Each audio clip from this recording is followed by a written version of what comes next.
Êxodo 13 versículo 17 ao 15 versículo 18. Deus guia o povo pelo caminho. Tendo Faraó deixado ir o povo, Deus não o levou pelo caminho da terra dos filisteus, posto que mais perto pois disse, para que porventura, o povo não se arrependa vendo a guerra, e torne ao Egito. Porém Deus fez o povo rodear pelo caminho do deserto perto do Mar Vermelho, e arregimentados, subiram os filhos de Israel do Egito.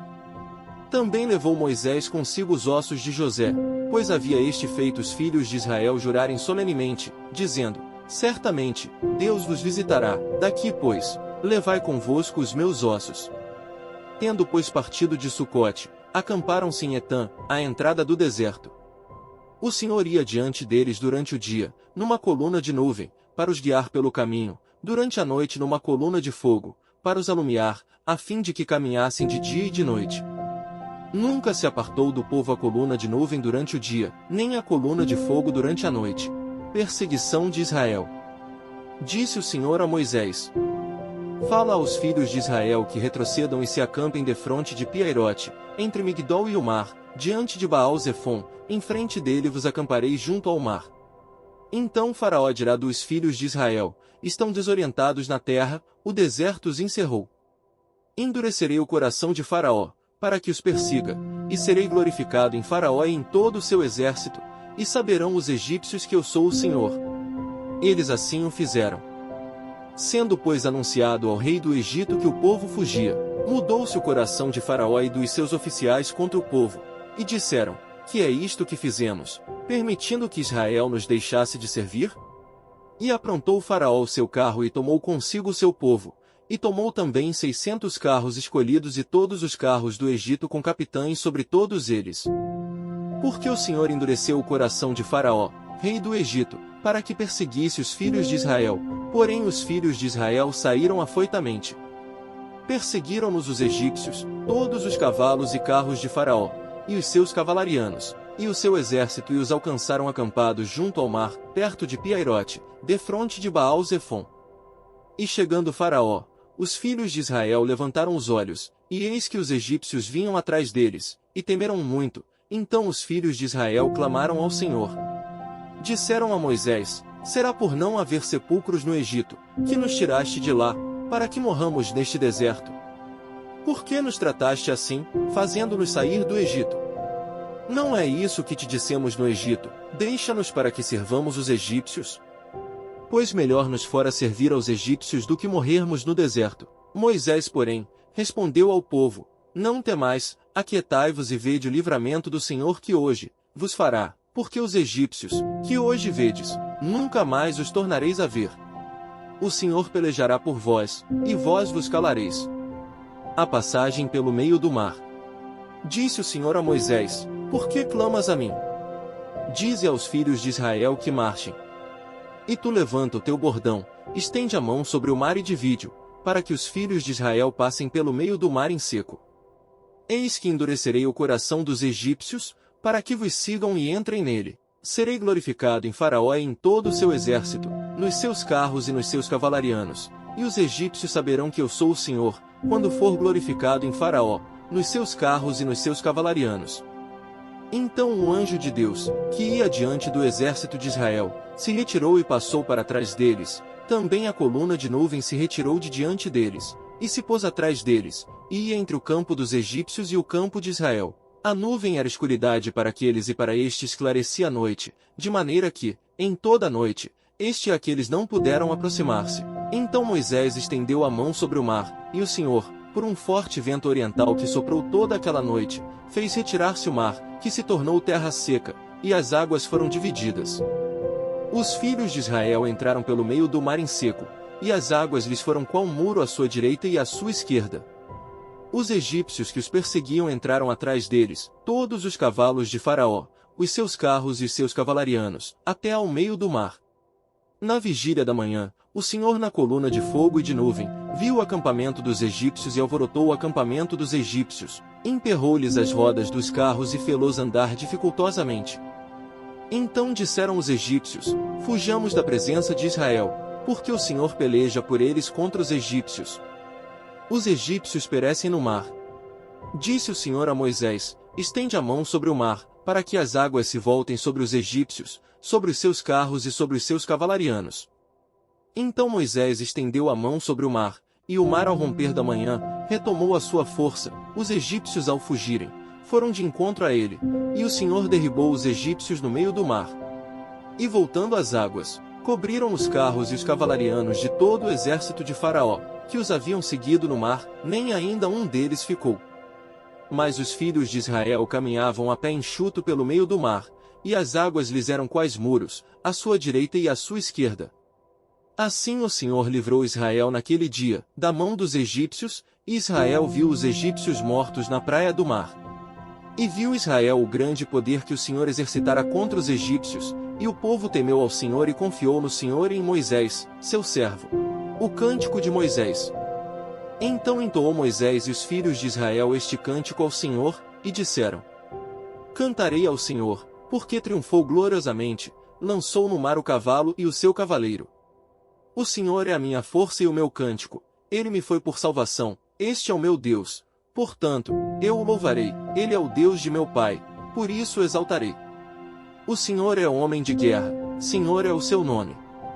Lançou no mar os carros de Faraó e o seu exército, e os seus capitães afogaram-se no mar vermelho. Os vagalhões os cobriram, desceram às profundezas como pedra. A tua destra, ó Senhor, é gloriosa em poder, a tua destra, ó Senhor, despedaça o inimigo. Na grandeza da tua excelência, derribas os que se levantam contra ti, envias o teu furor, que os consome como restolho. Com o resfolgar das tuas narinas, amontoaram-se as águas, as correntes pararam em montão, os vagalhões coalharam-se no coração do mar. O inimigo dizia: perseguirei, alcançarei, repartirei os despojos, a minha alma se fartará deles, arrancarei a minha espada, e a minha mão os destruirá. Sopraste com o teu vento, e o mar os cobriu, afundaram-se como chumbo em águas impetuosas. Ó Senhor, quem é como tu entre os deuses? Quem é como tu, glorificado em santidade, terrível em feitos gloriosos, que operas maravilhas? Estendeste a destra, e a terra os tragou. Com a tua beneficência guiaste o povo que salvaste, com a tua força o levaste à habitação da tua santidade. Os povos ouviram, eles estremeceram, agonias apoderaram-se dos habitantes da Filístia. Ora, os príncipes de Edom se perturbam, dos poderosos de Moabe se apodera temor, esmorecem todos os habitantes de Canaã. Sobre eles cai espanto e pavor, pela grandeza do teu braço, emudecem como pedra, até que passe o teu povo, ó Senhor, até que passe o povo que adquiriste. Tu o introduzirás e o plantarás no monte da tua herança, no lugar que aparelhaste, ó Senhor, para a tua habitação, no santuário, ó Senhor, que as tuas mãos estabeleceram. O Senhor reinará por todo sempre. Porque os cavalos de Faraó, com os seus carros e com os seus cavalarianos, entraram no mar, e o Senhor fez tornar sobre eles as águas do mar, mas os filhos de Israel passaram a pé enxuto pelo meio do mar. Mateus 21 versículos 23 ao 46. A autoridade de Jesus e o batismo de João. Tendo Jesus chegado ao templo, estando já ensinando, acercaram-se dele os principais sacerdotes e os anciãos do povo, perguntando: com que autoridade fazes estas coisas? E quem te deu essa autoridade? E Jesus lhes respondeu: eu também vos farei uma pergunta, se me responderdes, também eu vos direi com que autoridade faço estas coisas. Donde era o batismo de João, do céu ou dos homens? E discorriam entre si, se dissermos, do céu, ele nos dirá, então por que não acreditastes nele? E se dissermos, dos homens, é para temer o povo, porque todos consideram João como profeta. Então responderam a Jesus: não sabemos. E ele por sua vez: nem eu vos digo com que autoridade faço estas coisas. A parábola dos dois filhos. E que vos parece? Um homem tinha 2 filhos. Chegando-se ao primeiro disse: filho, vai hoje trabalhar na vinha. Ele respondeu: sim, senhor, porém não foi. Dirigindo-se ao segundo, disse-lhe a mesma coisa. Mas este respondeu: não quero. Depois, arrependido foi. Qual dos 2 fez a vontade do Pai? Disseram: o segundo. Declarou-lhes Jesus: em verdade vos digo que publicanos e meretrizes vos precedem no reino de Deus. Porque João veio a vós outros no caminho da justiça, e não acreditastes nele, ao passo que publicanos e meretrizes creram. Vós, porém, mesmo vendo isto, não vos arrependestes afinal, para acreditardes nele. A parábola dos lavradores maus. Atentai noutra parábola. Havia um homem, dono de casa, que plantou uma vinha. Cercou-a de uma sebe, construiu nela um lagar, edificou-lhe uma torre e arrendou-a a uns lavradores. Depois, se ausentou do país. Ao tempo da colheita, enviou os seus servos aos lavradores, para receber os frutos que lhe tocavam. E os lavradores, agarrando os servos, espancaram a um, mataram a outro e a outro apedrejaram. Enviou ainda outros servos em maior número, e trataram-nos da mesma sorte. E por último, enviou-lhes o seu próprio filho, dizendo: a meu filho respeitarão. Mas os lavradores, vendo o filho, disseram entre si: este é o herdeiro, ora, vamos matemo-lo e apoderemo-nos da sua herança. E agarrando, lançaram-no fora da vinha e o mataram. Quando, pois, vier o senhor da vinha, que fará aqueles lavradores? Responderam-lhe: fará perecer horrivelmente a estes malvados e arrendará a vinha a outros lavradores que lhe remetam os frutos nos seus devidos tempos. Perguntou-lhe Jesus: nunca lestes nas Escrituras? A pedra que os construtores rejeitaram, essa veio a ser a principal pedra angular. Isto procede do Senhor e é maravilhoso aos nossos olhos? Portanto, vos digo que o reino de Deus vos será tirado e será entregue a um povo que lhe produz os respectivos frutos. Todo o que cair sobre esta pedra ficará em pedaços, e aquele sobre quem ela cair ficará reduzido a pó. Os principais sacerdotes e os fariseus, ouvindo estas parábolas, entenderam que era a respeito deles que Jesus falava, e conquanto buscassem prendê-lo, temeram as multidões, porque estas o consideravam como profeta. Salmos 26. Apelo do justo. Salmo de Davi. Faze-me justiça, Senhor, pois tenho andado na minha integridade e confio no Senhor, sem vacilar. Examina-me, Senhor, e prova-me, sonda-me o coração e os pensamentos.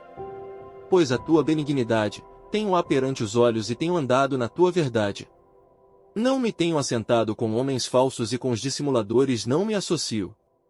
Aborreço a súcia de malfeitores e com os ímpios não me assento. Lavo as mãos na inocência e assim andarei, Senhor, ao redor do teu altar, para entoar com voz alta os louvores e proclamar as tuas maravilhas todas. Eu amo, Senhor, a habitação de tua casa e o lugar onde tua glória assiste. Não colhas a minha alma com a dos pecadores, nem a minha vida com a dos homens sanguinários, em cujas mãos há crimes e cuja destra está cheia de subornos. Quanto a mim, porém, ando na minha integridade, livra-me e tem compaixão de mim. O meu pé está firme em terreno plano, nas congregações, bendirei o Senhor. Provérbios 6 versículos 16 ao 19. 6 coisas o Senhor aborrece, e a sétima sua alma abomina: olhos altivos, língua mentirosa, mãos que derramam sangue inocente, coração que trama projetos iníquos, pés que se apressam a correr para o mal, testemunha falsa que profere mentiras e o que semeia contendas entre irmãos.